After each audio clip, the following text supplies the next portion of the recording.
c'est que le premier client qui est rentré dans ce restaurant, c'était une personne que je connaissais, qui ne m'avait pas vu depuis l'âge de 8 ans.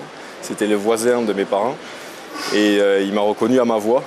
Et ça, c'était vraiment c'était un moment de solitude parce que je me lançais dans le grand bain.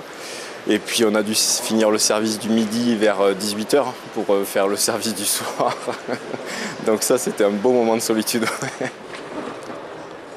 J'ai dit souvent la con de tes os. Moi, je propose un foie gras qui est cuit au sel, donc il n'y a pas de cuisson, il n'y a pas de chaleur.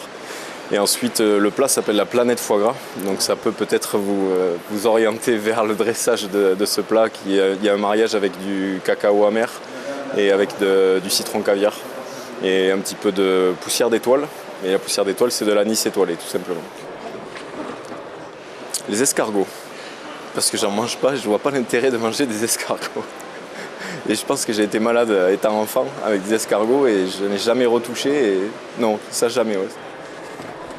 Ce que j'aime moi dans le vin, c'est proposer des vins décalés. Par exemple avec du foie gras, en ce moment on sert de l'Egategia, qui est un vin destiné on va dire aux huîtres. Naturellement, il a un goût iodé, très citronné. Et moi je trouve que ça va très bien avec le foie gras. J'aime bien créer des décalages et dans ma cuisine et bien sûr avec les accords mets et vins.